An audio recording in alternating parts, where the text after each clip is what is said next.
hospital was drowning under the weight of illegal aliens, unpaid medical bills, and law enforcement officials were warning of the extremely dangerous repercussions of an open border. We thought it couldn't get much worse, but it did. So we are back in Arizona, where the residents feel the effects of the Biden's open border policies each and every day. The effects of nearly 5 million illegal aliens released into U.S. communities, the effects of criminal alien gangs flooding the U.S. with illicit drugs, the effects of an unknown number of aliens on the terrorist watch list evading Border Patrol detection and disappearing into our communities, like the one with ISIS ties from Uzbekistan who crossed the Arizona border back in February of 2022.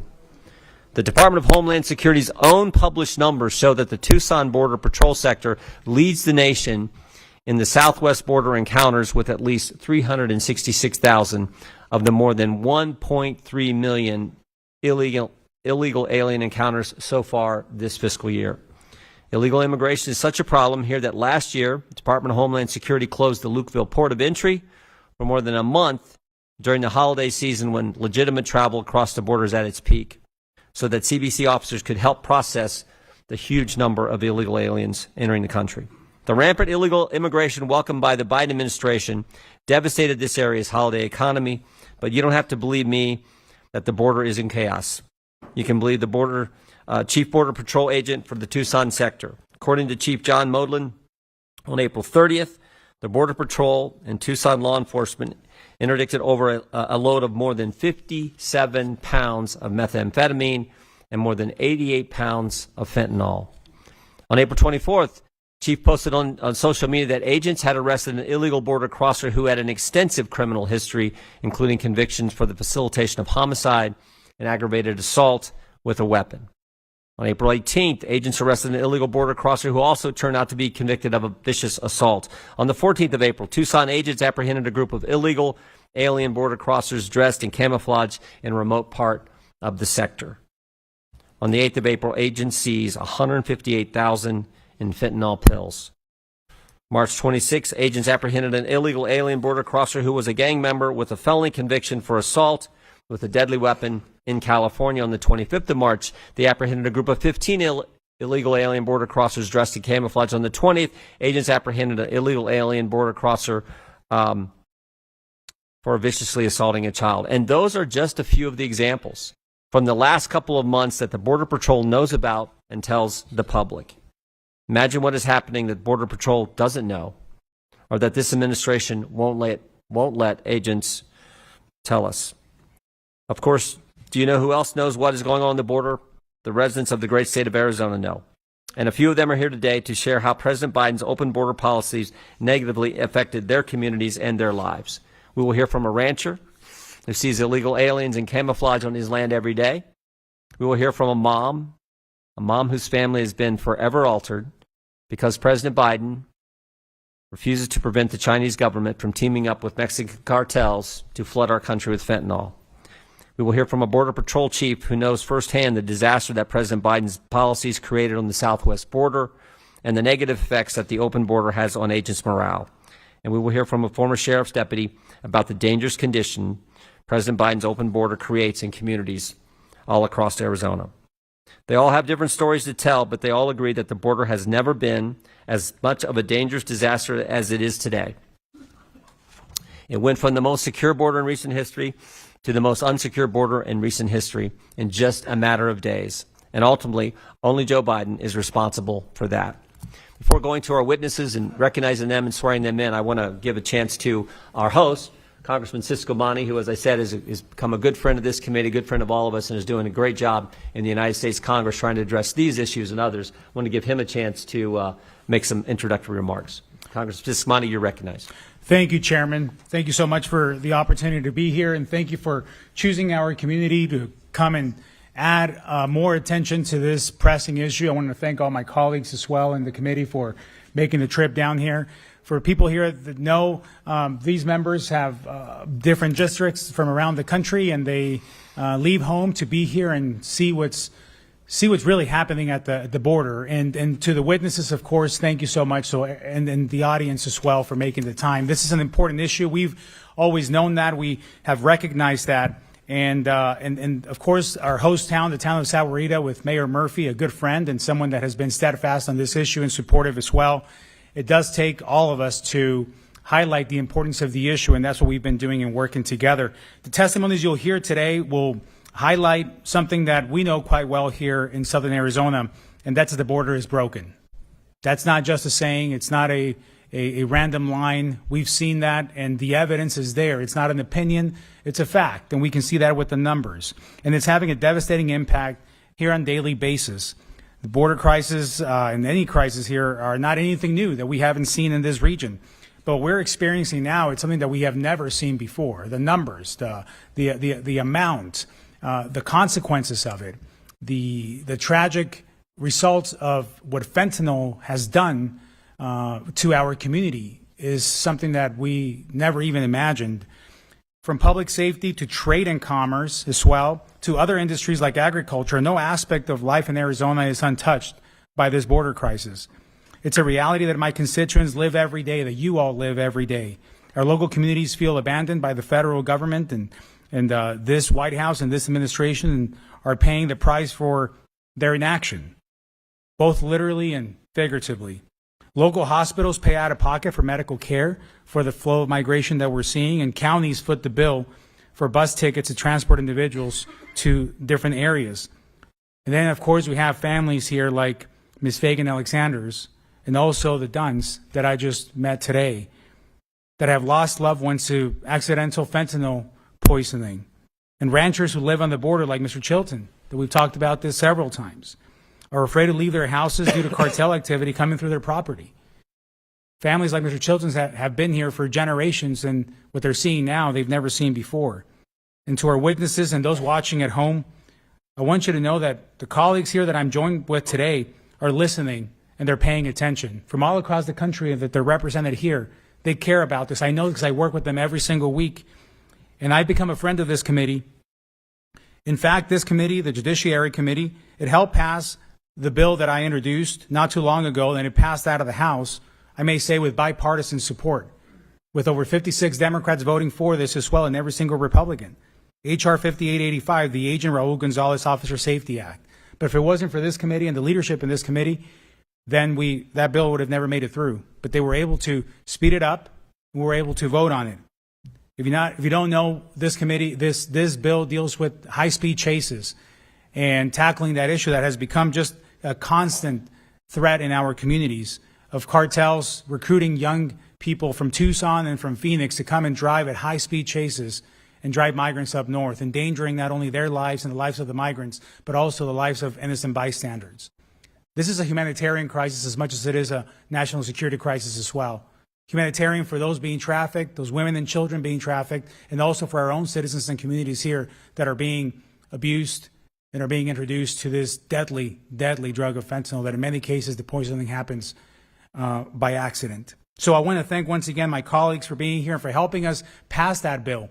It's on the Senate now, and it's up to the Senate to also take action on it, and it's up to this White House to take action. So again, thank you to my colleagues for being here. Thank you, Chairman, for the opportunity to weigh in and to be able to participate in today. And with that, sir, I yield back. And thank you for your leadership on this issue and so many others. We will now introduce our witnesses. Mr. Chris Clem retired from a 27-year career in the United States Border Patrol as the Chief Patrol Agent in the Yuma sector in December of 2022. He served the bulk of that career on the southwest U.S. border, but also spent time in leadership positions at Border Patrol headquarters in Washington, D.C. Mr. Clem earned a Master of Science in Management and Leadership in Criminal Justice and a B.S. in Criminal Justice from Sam Houston State University and a Certificate of Graduation for Senior Managers in Government from the Harvard Kennedy School. Mr. Clem, thank you for your service and thank you for being here today. Mr. Jim Chilton, as Congressman Cisco Monte mentioned, is a fifth-generation Arizona rancher who founded the Chilton Ranch and Cattle Company with his father and brother in 1979. Not only is Mr. Chilton an accomplished rancher and businessman, but he also served as a special assistant to the U.S. Senator from Arizona. Mr. Chilton earned a Bachelor of Science and a Master of Science in Economics and a Master of Arts in Political Science from Arizona State University.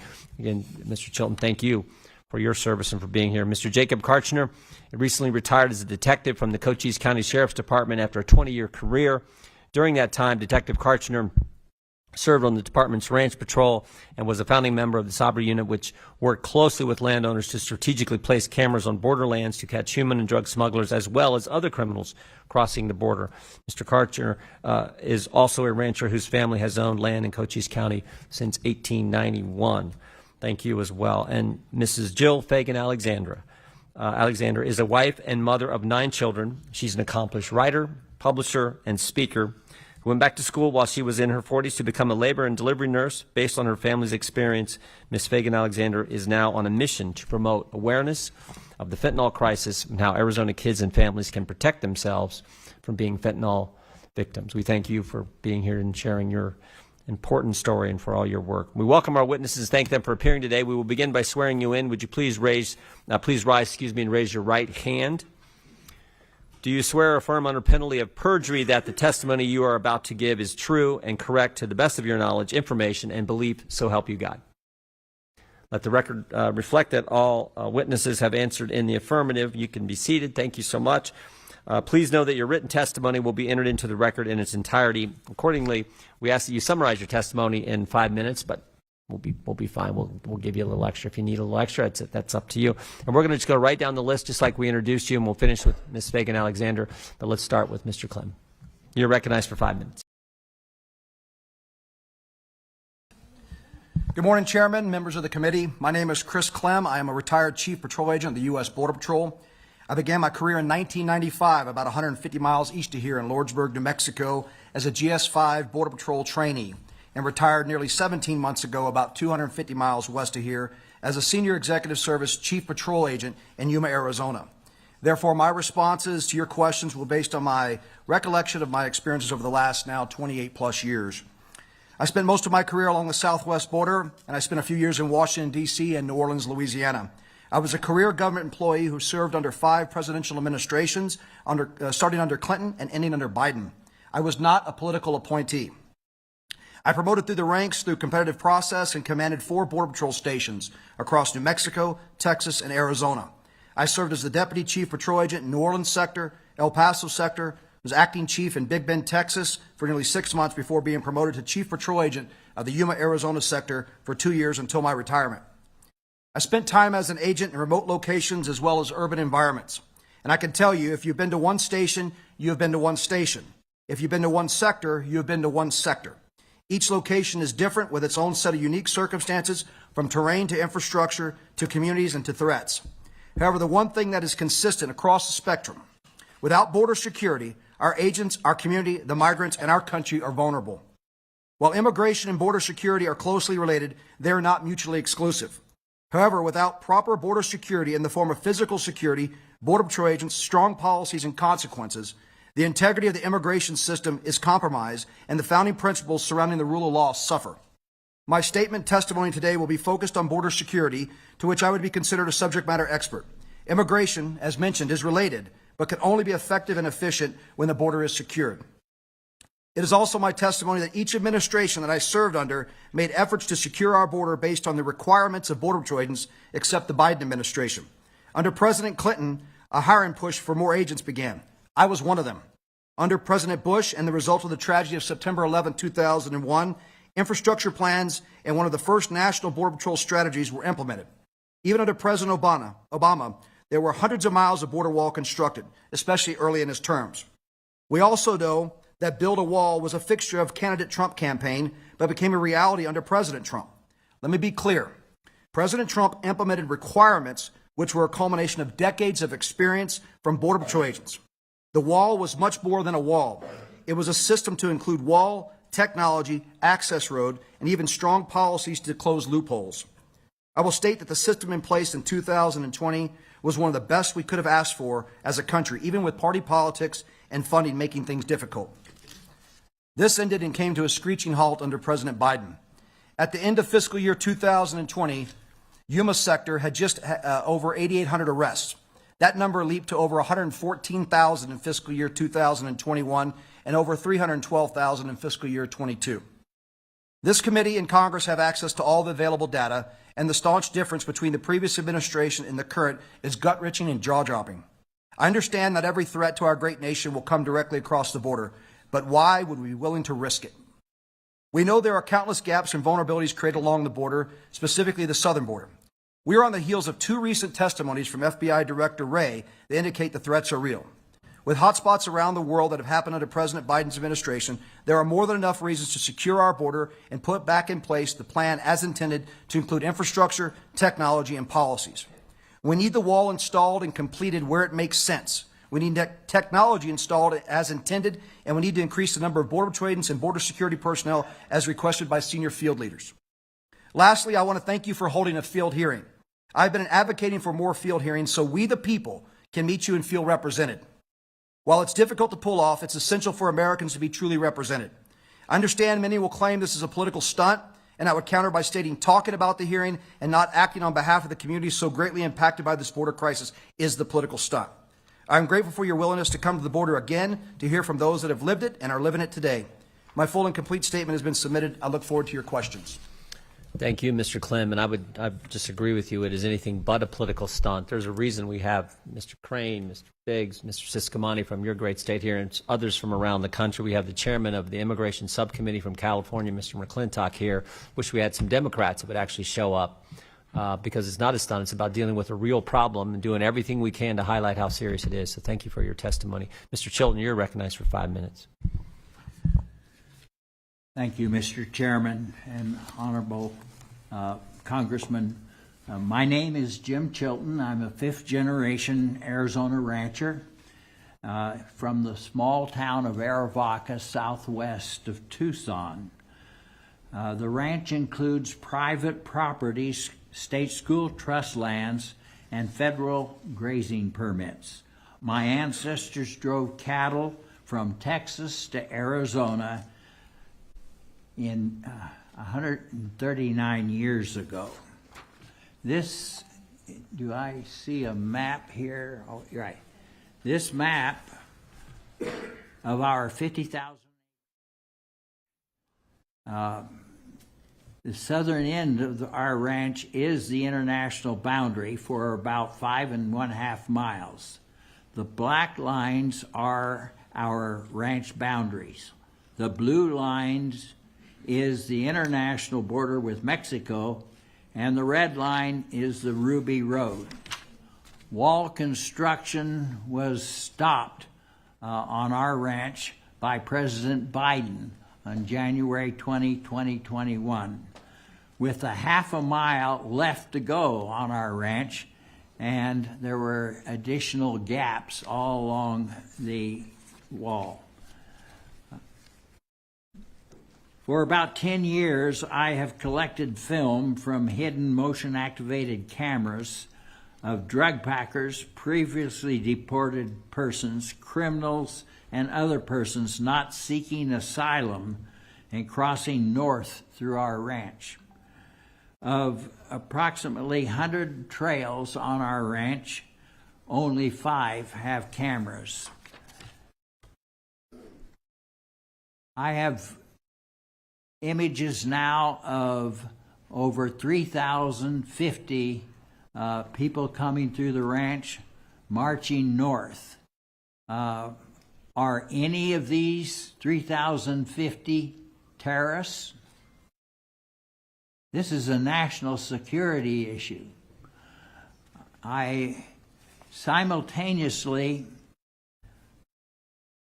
the cartel is routing massive numbers of asylum seekers through the end of the wall on our ranch and a gap in California Gulch. Last month, that's April, approximately 5,460 of these undocumented persons were apprehended, processed, and released. They are wearing street clothes and seeking the Border Patrol and appear to come from all different parts of the world. The amount of trash and human waste left by these people is appalling. The failure to secure the border allows border crosser deaths. We've had 3 deaths on our ranch in 2023, and I estimate 35 deaths on our ranch since 1987. The cartel scouts occupy our mountains, and they facilitate flooding drugs into our country. They including is the fact that their devastating crosser caused fires, and some causes substantial environmental damage. Part of the solution is to complete the construction of the wall, including fiber optic cable, electronics, cameras, and sensors. I believe in legal immigration, not illegal immigration. We are a nation of immigrants, and they do great things for our country. Bottom line, everybody should be legal. My thought is we need to expand the number of people legally coming into the country and securing our border. Right now, it's open, and it's President Biden's fault. Thank you. Well said. Thank you, Mr. Chilton. Mr. Karchner, you're recognized. And just, pull that microphone nice and close. Go right ahead. Mr. Chairman, members of this committee, I want to thank you for allowing me to speak today and for your willingness to come here and identify where the problem lies.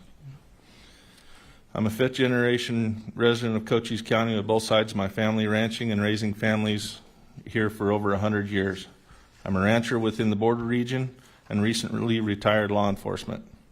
Over my lifetime in Cochise County and my tenure with the Cochise County Sheriff's Office, I've seen ebbs and flows of illegal immigration and the effects that it has on those of us that live in rural Arizona. This is the worst I've ever seen. Growing up, there were always those wanting to come to America for a better life, the American dream, as it were. Those folks would pass through, maybe stop and ask for water or food, and be on their way. Then larger groups started coming through, cutting holes in fences, draining water tanks, leaving trails of trash in their wake, and in some cases succumbing to the elements. I've ranched throughout Cochise County and dealt firsthand with the border-related issues. The environmental impact caused by millions of people coming through have devastated ranch lands in Cochise County, making it more difficult for ranching families to continue their legacy and heritage. Several multi-generational ranches in Cochise County have sold over the last decade to large corporations or absentee owners, in part, if not all, due to the increasing pressure felt by the ongoing border crisis. Cochise County has been on the front lines of this crisis for decades, and I've had the privilege of serving those who are affected on a daily basis, Cochise County citizens and ranchers.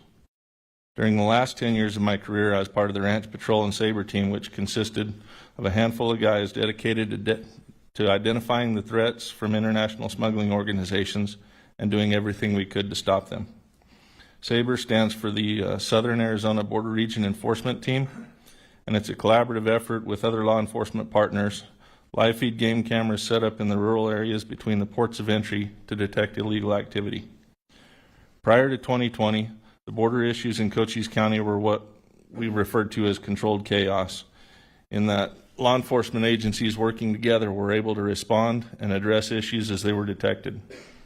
The traffic here and the majority of southern Arizona is not give up or asylum seekers, as seen on the limited media coverage.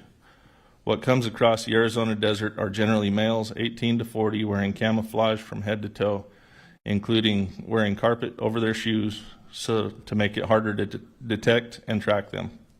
Since 2021, the detected flow of military-age males that's been detected on the SABRE program has increased over tenfold from the years prior. In drug smuggling or events where the state crime was committed, deputies would take disposition on the cases. But in cases involving illegal immigration, coordination was made with the corresponding Border Patrol stations for the apprehensions. Of all the suspected illegal entries documented by the SABRE program since its inception, less than 35% of all detections were apprehended and identified. Since 2021, When I would encounter these individuals, our conversations would turn to where they're going, where they come from, or why. They would always tell me about these commercials that they would see in their home countries, and there would be people on the TV telling them, come to Oregon, come to New York, come to Chicago. There's a job waiting for you, no questions asked. The destination and the job that they were seeking weren't always the same, but multiple times. I mean, these commercials would always come up. So they would also tell me that it was costing them anywhere between $6,000 and $8,000, sometimes more, that they had to pay the cartel in order to cross. Most of the people that I had contact with didn't have that kind of money to pay the cartel, telling me they would owe that amount to the cartel once they reached their final destination, wherever that may be. As the traffic increased, so did the need for transportation of the cartel's chattel. And I call them chattel because they at that point are property of the cartel. The cartels use social media platforms to recruit drivers to pick these folks up and transport them to larger transportation hubs such as Tucson or Phoenix. These load drivers, as they're called, are told by their handlers where to go and when to run from law enforcement. These drivers come from all walks of life, ranging in age from 13 to over 70. Drug addicts to suburban grandmothers, but all have one thing in common. They all work for transnational human trafficking organizations. Offers to pay cash money for drivers entice people from all over the country to come to southern Arizona and transport illegal aliens to further the cartel's operation. This operation comes at a cost for residents in Cochise County, with over a dozen deaths from high-speed collisions over the last couple of years, all tied to human smuggling events. Am I okay? Okay. These incidents have become so commonplace that even when a light turns green, residents of Cochise County wait to see if a high-speed load driver is going to run the red light before proceeding into the intersection. When one of these load drivers does stop or evade law enforcement, a common response is for every occupant of the vehicle to run in a different direction, lessening the chance of capture.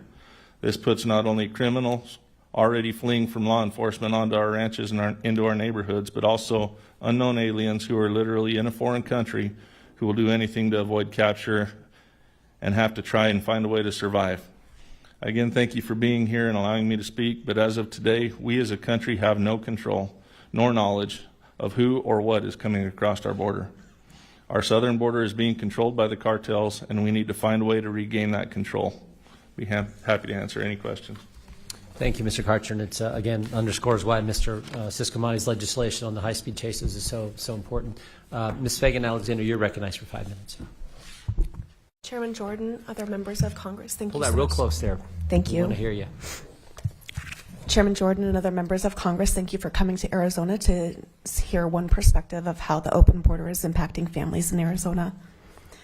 I recently lost 2 of my boys just 3 weeks apart due to the fentanyl crisis in Arizona. My 20-year-old Sam had been in and out of detention since he was 14 years old, mostly for alcohol-related incidents. He typically stayed away from hard drugs, but at 17 he went to prison for a year for a crime he committed while he was high on meth. When he got out, he was excited to stay clean. He wouldn't even take his ADD meds because he was worried he might abuse them. Over the next year, he worked hard at setting up a new life. He found a girlfriend and got a job, a car, and an apartment. He seemed to be doing well for a while, but then it all began to fall apart. His girlfriend moved out because he started using again, and not just pot or meth. He was buying fentanyl because it was cheap, potent, and easy to find. He lost his job, and on April 6, 2023, while he was high, he got arrested. On intake, he was honest about his drug use. Deputies discovered he also had COVID, so they put him in isolation, which, together with coming down from fentanyl, put him at greater risk for self-harm. Experiencing the effects of COVID and fentanyl withdrawal, Sam reported intense muscle and bone pain, chills, sweats, uncontrollable shaking, and vomiting, and he decided to end his life by hanging himself in jail. It wasn't until days later that his dad and I were notified and eventually allowed to see him while he was on life support, waiting for a determination of brain death. Even though Sam had quite often made poor choices, he was a good person and he had a good heart. When he got his driver's license after getting out of prison, he chose to be an organ donor. Our family honors his wish, and on April 16th, Sam was able to donate his best kidney to his 30-year-old cousin, who was on dialysis due to pharmaceutical kidney failure, and for whom our family had been praying for months would find a donor. Sam's other kidney and pancreas were gifted to a woman in her 30s, his liver to a man in his 40s, and his heart, by strange coincidence or by miracle, was gifted to the adopted son of my cousin's friend, who was near death due to congenital heart complications. As my family tried to move forward from this tragic experience, we all suffered from grief to varying degrees. Every time one of my kids left the house, I was sure I was going to get a call that they had been killed. My constant thoughts and prayers were for their safety. We went to clean out Sam's apartment, and I took out all the paraphernalia I found before letting the kids in. I threatened them not to bring anything home that they shouldn't, but I let them each pick a few things of Sam's that they wanted: a Dolly Parton shirt, a Village Inn baseball cap, a llama planting cup, and a cup that says, strangely, "Mountains above the rest, Dad," became some of our newfound favorite possessions. My 18-year-old son floundered in his last semester of schooling, as did his 16-year-old brother.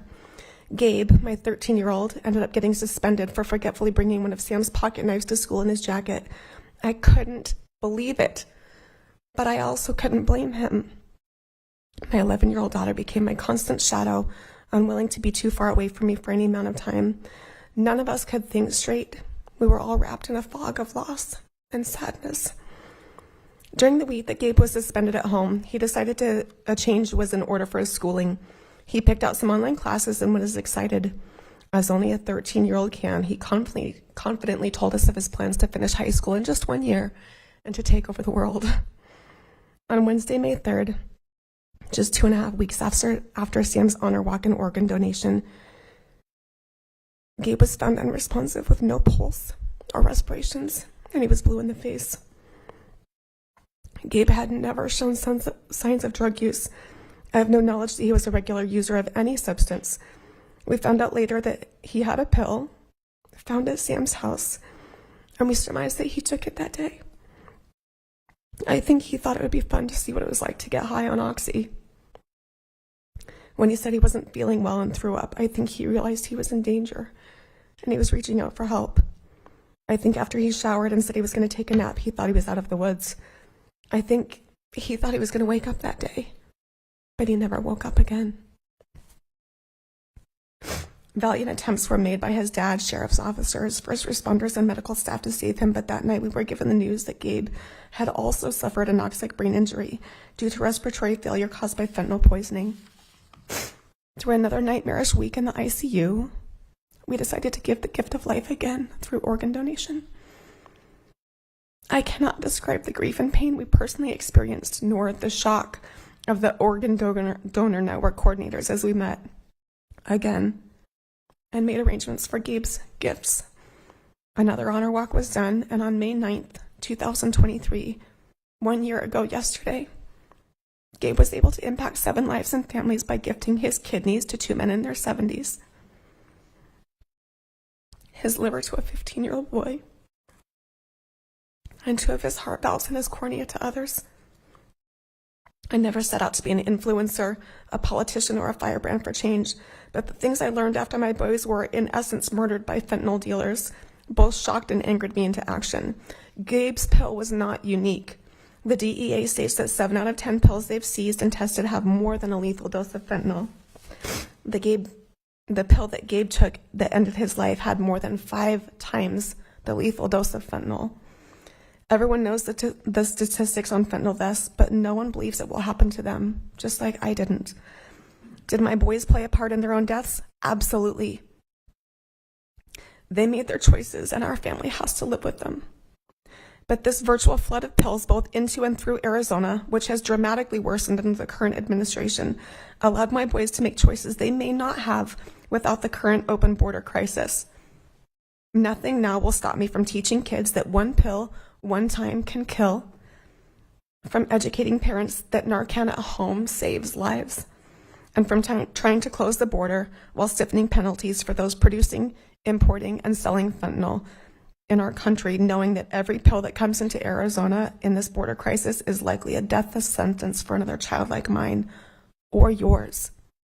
I am asking our government to do the same. Thank you. Thank you. Thank you. Said as only mom can say it, so we appreciate you being here and for your testimony. Chair now recognizes the chairman of the subcommittee on immigration, Mr. McClintock from California. Well, thank you, Mr. Chairman, and thank you all for coming today.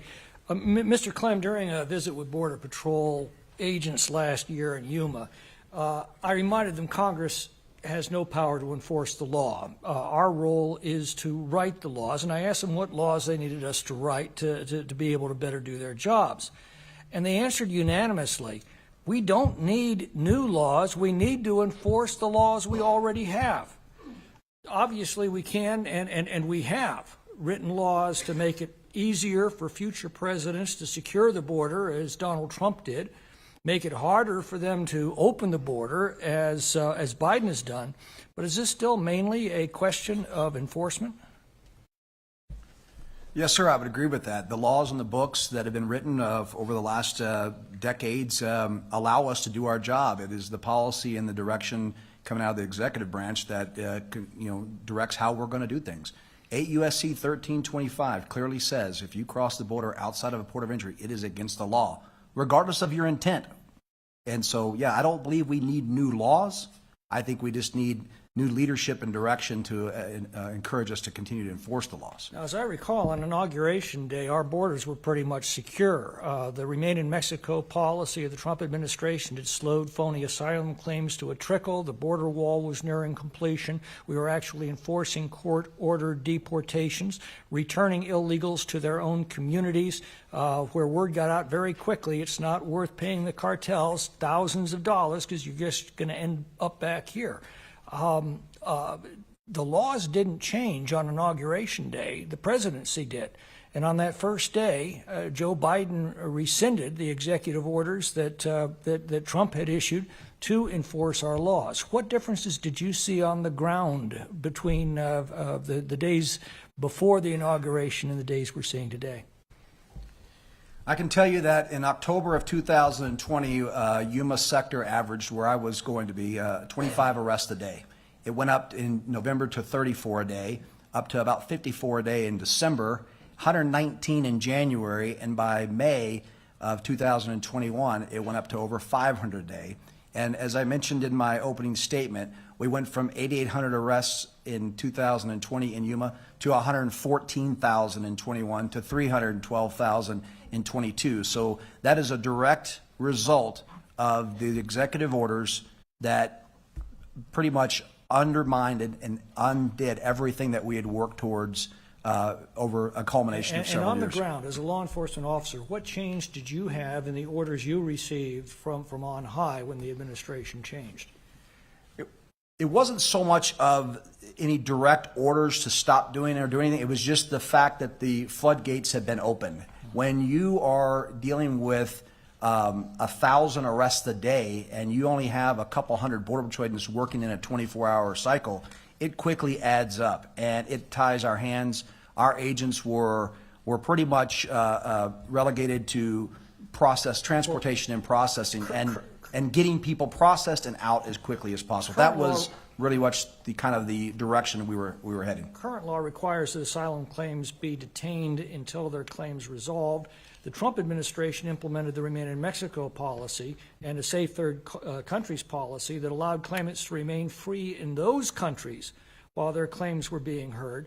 What was the effect of this policy on the number of illegals claiming asylum that you encountered, and was the rescinding of this policy by Biden largely responsible for the influx that you just described? Yeah, I have no doubt in my mind that the rescission of the Migrant Protection Protocol led to the mass incursions we started seeing. I want to make something very clear.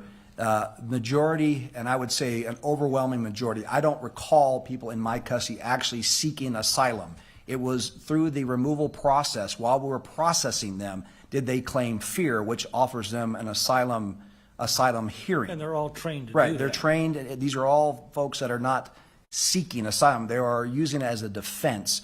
But when you end the Migrant Protection Protocol, which basically was closing the loopholes, that word got out so quickly that if you make it, you get to stay, and ultimately put us back in a catch and release mindset. Mr. Karchner, what have you seen in Cochise County with respect to criminal cartels and affiliated gangs? Are they now operating here in American communities? And what's that mean for the safety of our neighborhoods?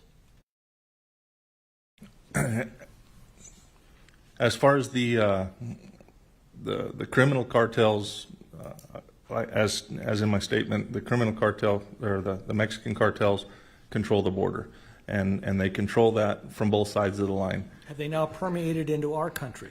The majority of what I've seen through investigations and everything else, there are players within the Phoenix area, within the Tucson area. That's where the coordination for these load drivers comes from, is from people that are already in the U.S. Not Well, a local law enforcement in my community in California told me of one of the nearby rural towns that became a place where MS-13 brought its victims from Los Angeles to murder.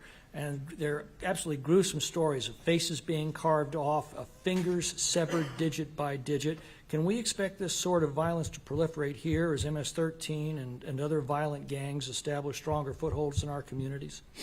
I can speak to what I've seen here in Cochise County, and Cochise County is not where people are staying. The cartels do operate there, but we're simply a pass-through. Further out in the country, in Ohio, in California, in New York, that's where I believe that you're going to see probably some of that cartel. And that's why Border Patrol agents have been warning us for years to warn our communities outside of the international boundary that every community is becoming a border town. Yes, correct. Thank you. Gentleman yields back. The gentleman from Arizona who's been working on this issue nonstop, Congressman Biggs, is recognized. Thanks, Mr. Chairman. Thank you for bringing this hearing here. And thank you to our witnesses who've given us amazing testimony. We appreciate you being here. Thank you for the audience for being here, the police presence, and Mayor Murphy, thank you, and the town of Sahuarita. And then I see at the back of the room my old friend from the State Senate, Frank Antonori, and I would just advise the police, you might want to haul that guy out right now. Just saying. So earlier this week, we had a briefing, some of us did, with Chief Maudlin, who is the sector chief for this sector, the Tucson sector. And I want to give you some startling figures. So from 2018 to 2020, the encounters averaged 60,000 a year in this sector, in Tucson sector. They've been higher in 19 for sure. In 2021, that number was 190,000. 190,000 encounters in 2021. In 2022, it was 250,000 encounters. In 2023, it was 373 encounters. And year to date, it exceeds 350,000, and they anticipate that they will exceed 700,000 encounters in the Tucson sector by the end of the fiscal year, which is September 30th. And I'm not counting or including gotaways, both known and unknown. And I'm not figuring into the fact that CBP has now changed how you count known and unknown gotaways, which actually will impact how you count them. So I want to reiterate, Chief, you told us at the time, and you've now testified twice, but I got to get this. Yuma sector, you were the chief, 2020. What was the total annual count? It was just over 8,800 arrests in 2020. Right. Then it went up to 114,000 to end the fiscal year 21. And when we look at it, they're averaging somewhere north of 350 a day in Yuma still. That's what I've been told. That's the report. What does that do to a community? So let's just take Yuma for 1 second to go from 8,800 encounters. We know, and I've been there. I saw it when it was just overcrowded and booming. What happens to a community like Yuma, who has one hospital, and you have all those people coming in, and you're having to release them because you have no place to put them, and neither does any place else on the southwest border? Yeah, thank you for that question. I think it's very important for people to realize that even if one geographic location is getting hit very hard like Yuma did, others are suffering as well. We take care of each other along the way. in a place like Yuma, majority of the year, there's only about 100,000 residents. There's a lot of winter visitors that come down there and add to the community. But when you arrest over 100,000 people, that matches and exceeds the community, it becomes a problem. There's only one food bank. There was only one large non-government organization that was capable of handling that. And there's only one hospital.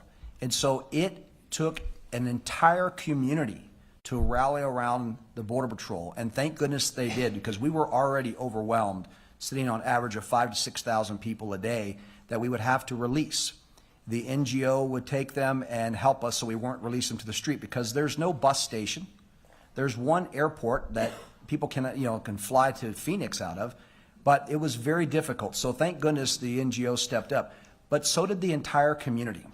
The hospital, my understanding is there's still $20 to $30 million in unpaid bills from migrants that were showing up directly because we could not get out there and respond quick enough. There were times that the ER was filled with illegal aliens. The maternity ward was filled with illegal aliens. So really impacted the community. You had farmers that had to plow under fields because they'd been contaminated. Now, Mr. Chilton, at the edge of your ranch, where the fencing ends, not too far away, just a couple miles, is a I don't know how to describe it. An encampment that's being run. It's highly. I've been there. It's unsanitary. It's unsanitary. They're rolling people through there. How many people have come around that edge of your ranch and filtered through there? According to one Border Patrol officer, 5,640 people have come around the end of the wall on our ranch and through California Gulch, which is a huge gap. And they walk to the west to this migrant camp that you spoke of. 5,640 people in April alone. And they're moving people out, just so you understand, there might be 100, 150 there, and then Border Patrol will get to them, and they'll take them out, and then it's immediately filled back up, that encampment. You're correct. So I've talked to Border Patrol officers, and they've said, we used to be a security force, and now we're just glorified taxi drivers. So thanks for that, Mr. Chilton. And then Mr. Karchner, the high-speed chases and the Sabre force. I mean, we could talk about what Sheriff Daniels has done in Cochise County and how he's really tried to secure that county quite a bit. Tell us a little bit about the impact of the high-speed chases through the town of Sierra Vista. And then while you're thinking about that, I'll just tell you that I was down there once, and the high-speed chase had just ended in a fatal accident. So please tell us. As I stated in my statement, over a dozen deaths have occurred directly tied to these immigration or high-speed chases coming through. The sheriff has done a fabulous job of utilizing what resources we have to try and address it. We've brought in law enforcement partners from different parts of the state to help out with that. But they continue to happen as long as the cartel is going to continue to recruit these people. And like I said, anywhere from age 13 is the youngest that we've had. Took mom's car from Phoenix and drove down to Cochise County to pick up however many unknowns to kids who don't know how to drive. Correct. And they're told to not stop, and just go fast and keep going. One particular 17-year-old driver told us that yeah, he was just playing a real life game of Grand Theft Auto. He was playing a video game with people's lives. Well, and our heart goes, thank you, Mrs. Alexander, for your testimony. And I'll just tell you that when you start talking about recruitment, you're recruiting at at high schools. They're recruiting on Snapchat, Instagram, and they're giving you specific loadout places. Go to mile marker X on maybe it's the I-8 corridor or wherever else it may be, and there's where you're going to meet somebody, and you're going to transport them, and you're going to make $1,000 per head or something like that.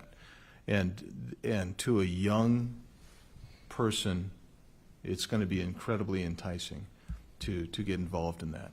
So my time is way expired. Thank you, Mr. Chairman. Thank you for all being here today. Gentleman yields back. The gentleman from Oregon, Mr. Benz, is recognized. Thank you, Mr. Chairman. Thank all of you for being here today, sharing your stories with us. My family is a ranching family up in Oregon. Granddad came out of Texas 110 years ago. The ranches of three of my little brothers have ranches of similar size to yours, Mr. Chilton. And I cannot imagine having thousands upon thousands of people traipsing through and across our permits and our land. I cannot imagine the damage that would do to your operations, your watering facilities, your fences, your ability to keep cattle in the proper place.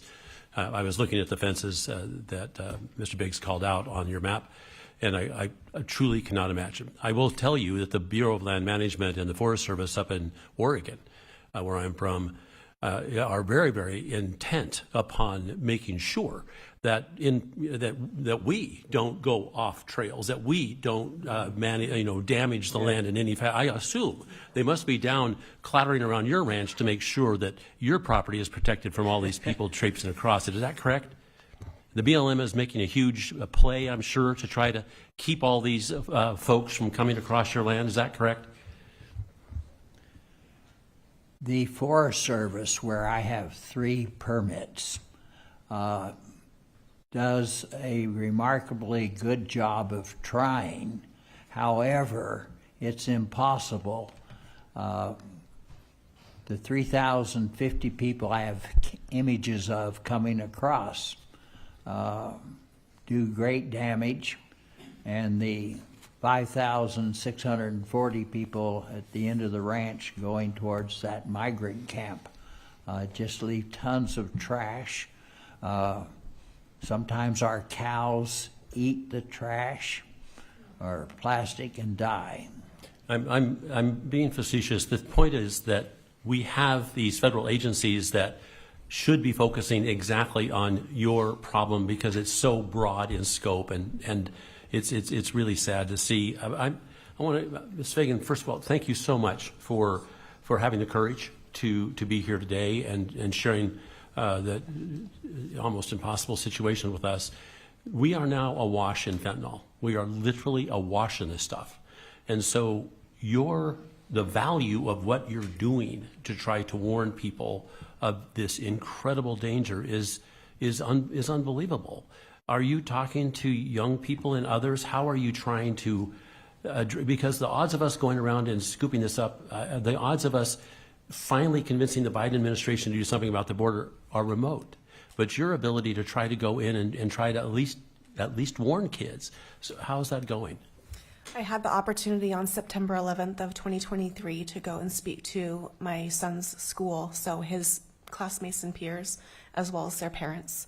That was a unique opportunity. It was very challenging, but I also made sure to tell kids, you can't take anything. You can't take medicine from your friends. You can't take anything from anyone that didn't come from your parents or from the school nurse. Nothing is safe, not because your friends are trying to poison you, but because who knows where it all has been. I talk to parents all the time to tell them, you can give Narcan to your child. If you find a child unresponsive, you can give Narcan. It's not going to hurt them if they haven't had opioids. You can give it every 2 minutes until EMS arrives. If that had been done for my son, he would be alive. There were signs that he was having respiratory distress, which is the biggest factor in fentanyl poisoning. Respiratory distress, it was seen in him, but his dad didn't know what to do. I want that message to get out to parents so that when our kids make these stupid choices, like at 13, they're going to go and traffic people. Our kids are going to make mistakes. We need to be parents that they can come to when they have made that bad decision, and they can be safe with us so that we can save them from themselves. Have you found others that are helping you in this effort?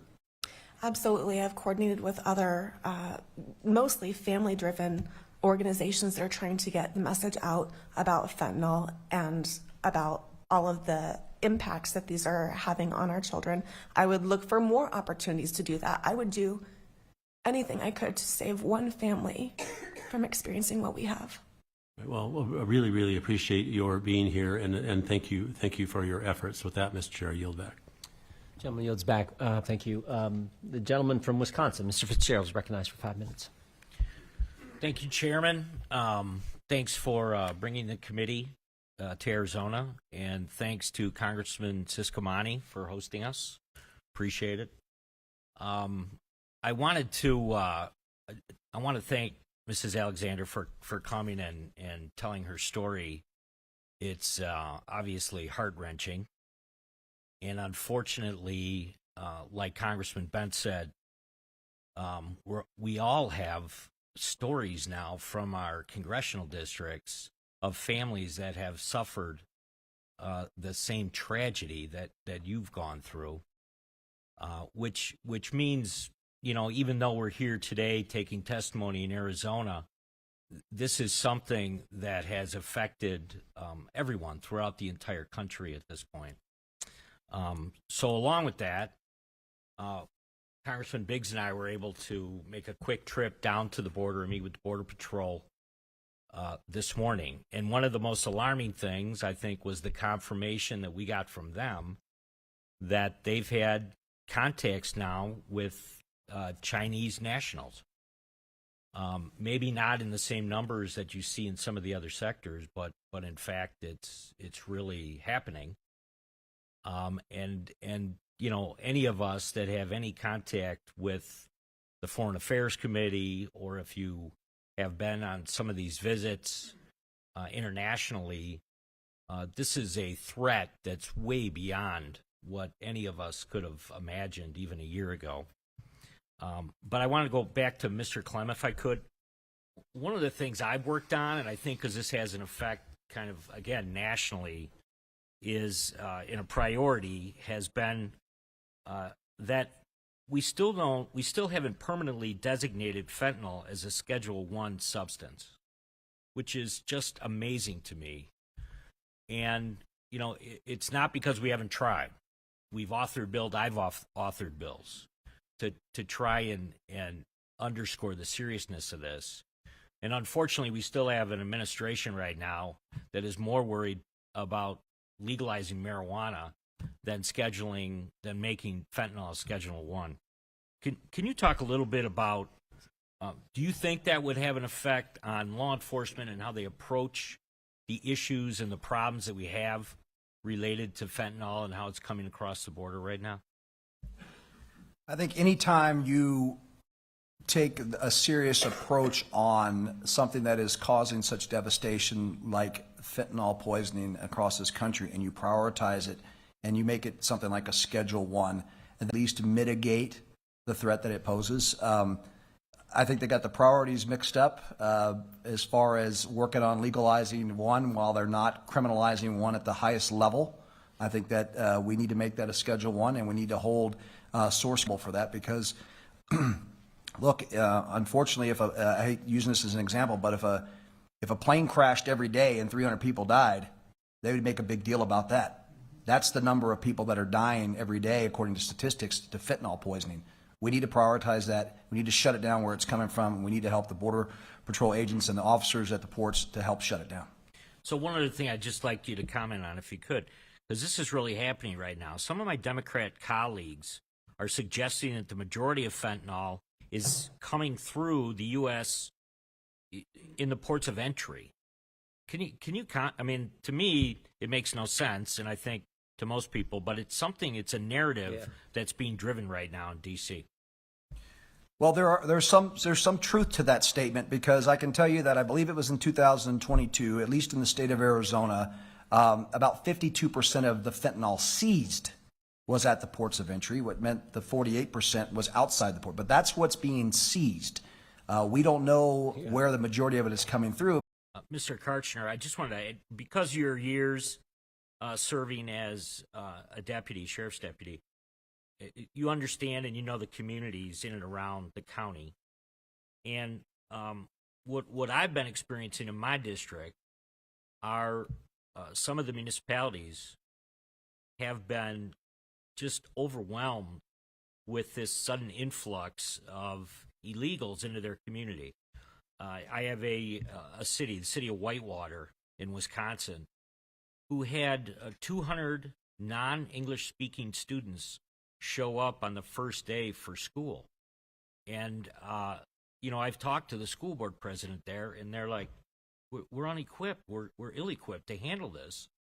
And then if you talk to the chief of police and to law enforcement there, what becomes a fender bender in the parking lot is a much bigger issue when you've got one person that does not speak any English.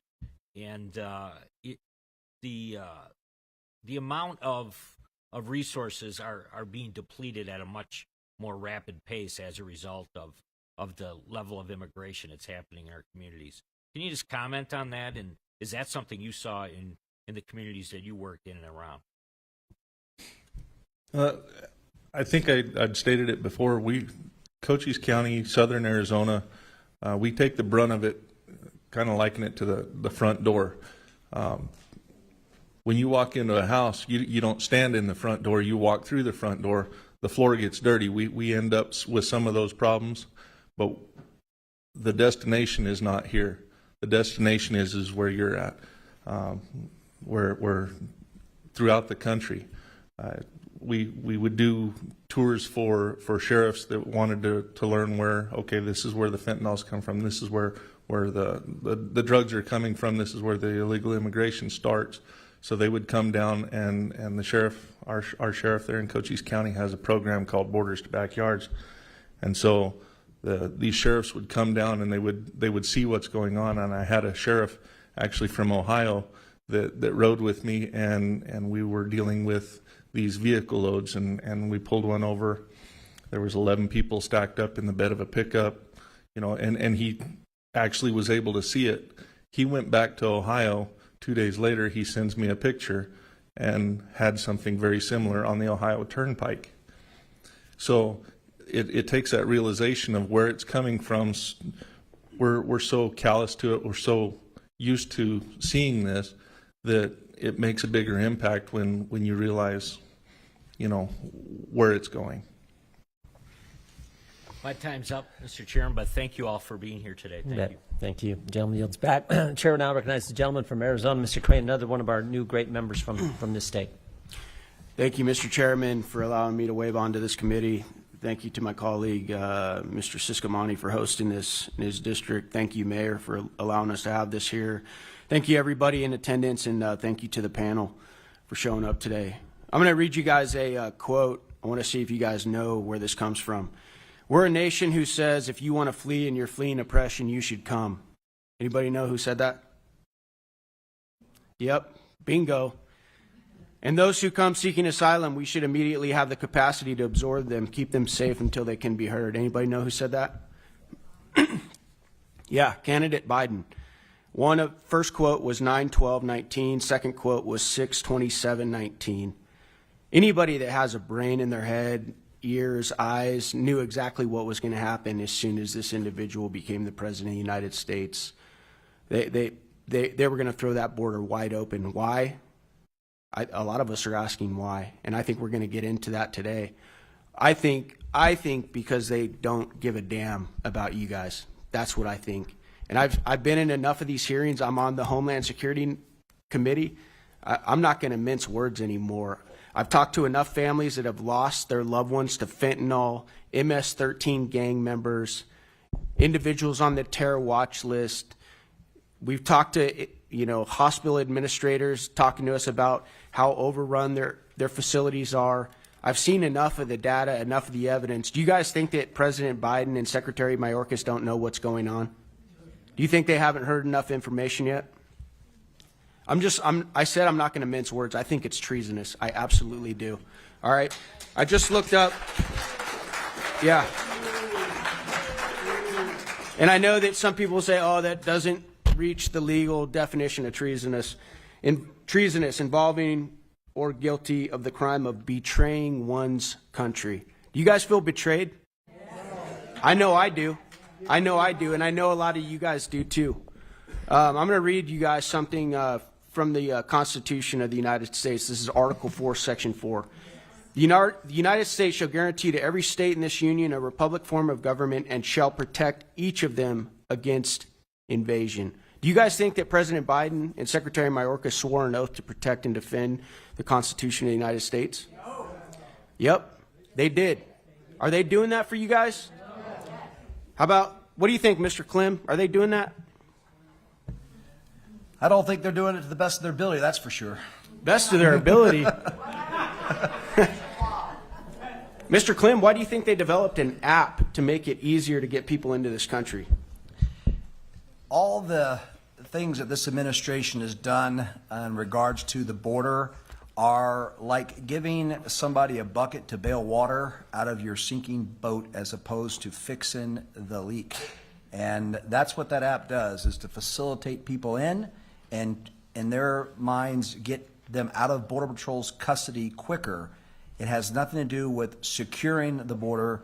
The border is a national security threat if we don't get it secured. So yes, it's about facilitating people into this country, not forcing people to do things the right way. All right. You guys all have smartphones, right? Why do you guys have apps on your phone? Navigation apps, music apps, to make it easier for you guys to do certain functions, right? That's why they created an app, guys, to make it easier for them to flood this country with illegals. And we could sit here and we could talk about the different reasons why they're doing it, but the bottom line is this is a complete dereliction of duty, and they are betraying you, the American people. They don't care. They don't care. Mr. Karchner, what do you think, sir? Do you think this administration is stupid? Do you think they don't know what's going on? Do you think they're so foolish that they don't know the havoc they're wreaking on the American people? I would dare say that it's no longer ineptness that's going on. I believe there is some truth to the corruption. It's tough to ascribe anything else, isn't there, after this point? I mean, guys, I had a hearing this week in Homeland Security, and this hasn't even become very mainstream yet, but it was about different foreign adversaries using direct energy weapons against U.S. citizens that completely incapacitate citizens of the United States. You guys might have heard of it, called Havana Syndrome. And then we went down to the SCIF, and we got a classified briefing from some of the people on the panel, and it was one of the most. I'm a former Navy SEAL, so I've traveled around the world and hunted bad guys for a long time. But I can tell you this: when I went down to that SCIF, it was one of the most terrifying briefs that I've ever been a part of. Okay, this is how brazen our enemies are becoming because of how foolish, corrupt, incompetent, and I would actually say wicked we have become. And our leadership has failed us at every turn. So this next election is going to be important. Thank you guys for coming. Mr. Chairman, thank you for allowing me to speak. Thank you. We appreciate that. I've been told we have another mom here who's another family. Miss Dunn. Is Miss Dunn here? I wonder. Yeah, I know you know your members from Arizona, but we want to recognize you and your family. What you've had to go through. It's obviously what Miss Megan Alexander's had to go through too. So thank you for being with us and for your work. With that, I want to go to our host for his time for questioning. The gentleman from Arizona is recognized for 5 minutes. Thank you, Mr. Chairman. And again, thanks everyone for being here. I've connected with the Dunns right before this, and again, offer you our deepest condolences for what you've been through, and also thank you for your bravery. Mrs. Alexander, I obviously had read your testimony and had read the story, but nothing like hearing it from you directly and from your heart. And I don't think there was a dry eye in this place when you shared the pain and the grief that your family has gone through. Certainly not in this panel. As I looked around, I think we're all touched and reminded why we're here. And as a father myself, as a dad of 6, I can tell you that it doesn't matter how old your kids are or what they do, they'll always be our babies.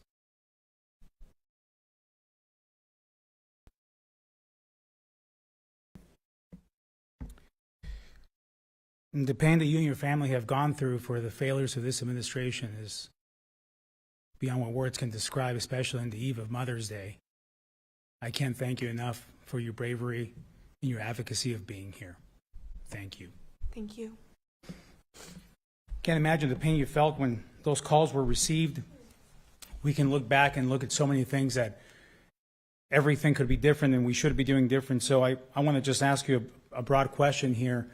What in your mind we need to be doing to avoid more families going through the pain that you and the Dunns have gone through, and at least 300 other families in this county alone, and way more thousands around the country? Well, I think first of all, we need to close off opportunities for people to be bringing whatever they want over our borders. Second of all, I mean, 50% of all of the fentanyl for the U.S. comes through Arizona, which is shocking. That means our streets are flooded with fentanyl. Kids in junior high, in elementary school, are buying this like candy. So first of all, we need to close our border. We need to make it more difficult. We also need to stiffen the penalties for people that are producing, manufacturing, selling all of this.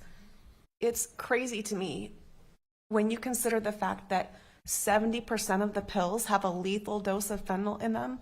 Of all the pills seized, every single one of those pills is a death sentence. But we aren't charging that. That's not what we charge people with when they're seized with all of these drugs.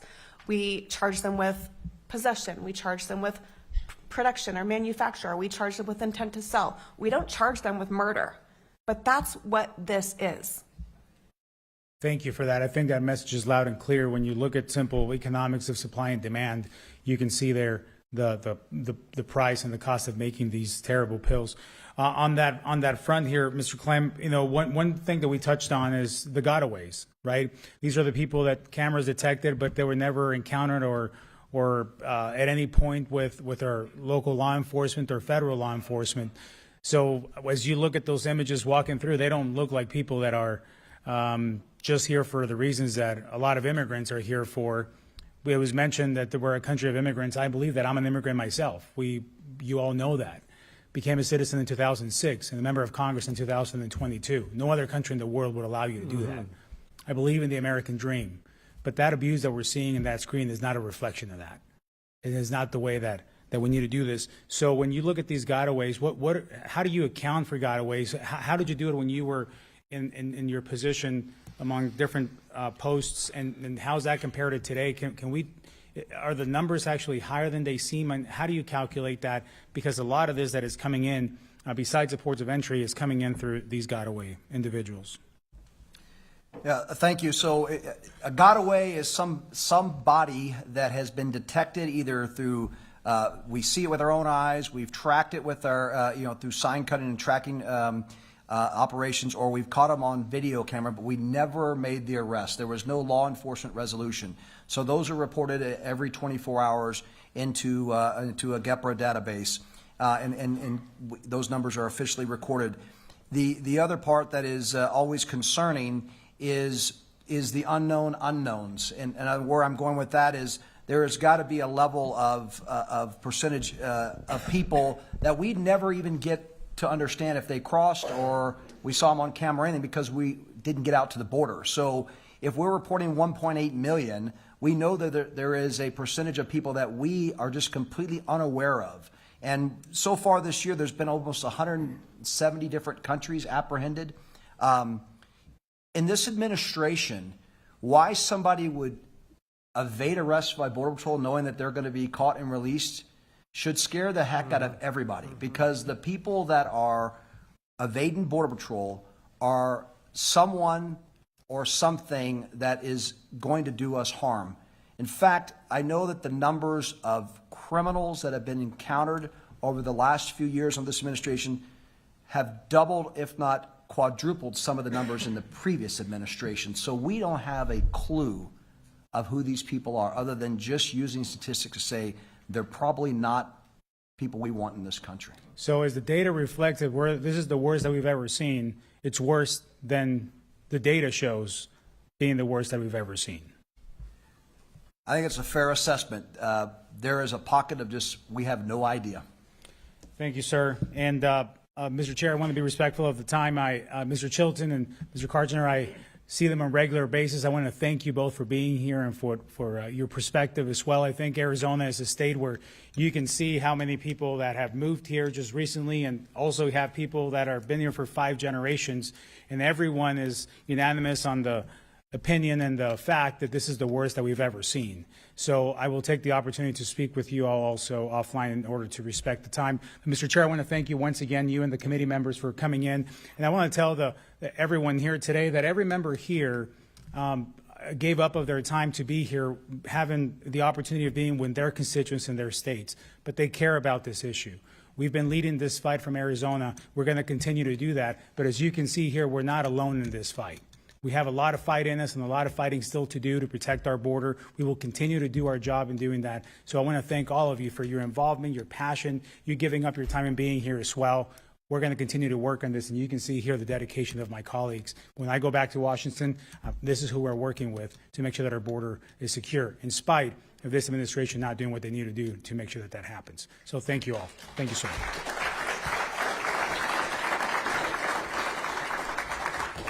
Great to see the good members appreciated here in his district like we knew he was. Thank you for your leadership. I just want to go to the question that Mr. Crane raised, which is the sort of the fundamental question. Why do you think they're doing it? Well, why? We know it's intentional because on day one they decided no more building the wall, no more remain in Mexico, and when you get here you will not be detained, you will be released. And they announced it to the world. And so literally 3 years and 4 months we went from a secure border to no border. But it still begs the fundamental question, why? Why are they doing it? I want to know from folks on our witnesses, we hear from the audience too, but I want to know the people who are testifying here today, what do you think the ultimate motivation is that Mr. Crane was getting to just a few minutes ago? What do you think? I have an idea what I think it is, but I want to know what you guys think here on the front line. Now, let's start with the gentleman with a few more years of wisdom than the rest of us. Let's start with the rancher if we can.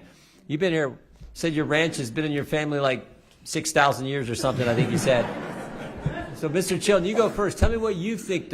Why do you think Joe Biden intentionally, deliberately, premeditated fashion on January 20th, 2021 changed the policies that were working and created the mess that we have heard about for years now, but certainly heard about from you in such a compelling way, Ms. Fagan, Alexander, all of you. Mr. Chilton, tell me what you think the motivation is. Mr. Chairman, it's purposeful, and the purpose is to change the demographics of this country. It's politically thought by the administration, Mr. Biden, that these people will vote for Democrats in the future once they become citizens and eligible to vote. It's strictly a political ploy. Mr. Clem? You know, initially my thoughts were strictly political spite because it took all the executive actions. You know, he was started on day one in the first 30 days. I think there was 94 executive actions that directly impacted the border. So just to undo everything from the previous administration. But over time, as you start looking at all this and you kind of piece it together, your brain wants to reason and try to find some facts and truth. And the only thing I can come up with is just, and this is sitting as a citizen here testifying, is that the more people they can bring in, regardless of citizenry, they can do census, they can do population votes, and gain more seats maybe in their favor and/or electoral college votes down the road to, as Mr. Chilton mentioned, to swing power on their behalf for the future. I think there's no other reasoning because they're not being transparent other than us having to make this up. Politics is more important than what happens to kids like... Absolutely. They're about securing the narrative, not securing the border. Yep. That's kind of what I think too, and it's sad because you don't want to think that about the commander-in-chief of the greatest country in history. You don't want to think that about your government, the people who are elected to high office. You just don't want to think that. But it's tough to come up with any other conclusion because, again, we're all for. You got a member of Congress who came here as a legal immigrant, did it the right way, doing an outstanding job. I mean, we're all for that. But what we're not for is the chaos that creates situations where two young lives are gone. The Dunn family, another young. That's what we don't want. Mr. Karcher, I'll give you a chance to respond. Mr. Chairman, I don't know if I have an answer for you other than to fundamentally change our country, but I'll carry it on one step further. If they're looking for votes, if they're looking for that kind of stuff, why? And throughout my career, I would say somewhere in the 90 percentile of the people that we encountered were military-age males. Yep. No, that's the scary element. The chairman of the subcommittee on immigration has warned the committee now, talks to the entire Congress about these people coming across. Some of them we know are on the terrorist watch list, but there's a whole bunch we don't. I think Mr. Clem, said earlier, you can walk right up to a Border Patrol agent, you're going to get in, you're going to get released, we know what's happening. So if you're trying to evade that, you aren't up to anything any good. And that's the scary thing, too. And again, it seems to be all done in a deliberate way by this administration, which is scary. Ms. Fagan-Alexander, you're going to get the last word here, the last 30 seconds, which is probably appropriate. So you go right ahead. I think that these gentlemen are all right. I think there is political power and political gain. But I think it is also genuinely a dislike for who we are as America. Yes. I don't think that he likes who we are. I don't think he wants us to continue having freedoms that we do. I think by allowing whoever and whatever to come over the border, it changes, it shifts. And I don't think he's opposed to that. And that's very sad, because I love America. Yeah, well, we want to thank the four of you for taking time out of your busy lives and coming here and giving compelling testimony. We want to thank all of you in attendance. Mayor, thank you, and our law enforcement for being such gracious hosts. I wish I could stay a little longer. Of course, we want to thank your congressman, who, as I've said now a couple times, is doing a great job. All your team from Arizona is doing a great job. Plus, I tell your congressman all the time, his last name is like just one of those names, Cisco-Money, just one of those names you like to say, right? It's one of those great names. But we thank you all, and we're going to keep fighting, we have Juan's bill that we passed, a bill that our committee worked on, House Bill 2, that went through Tom's subcommittee, and so much work that would actually help. But the main problem is, as Mr. McClintock started us off with saying, we just need an administration who actually enforces the current law. So we're going to continue to stress that. God bless you all. The committee is adjourned.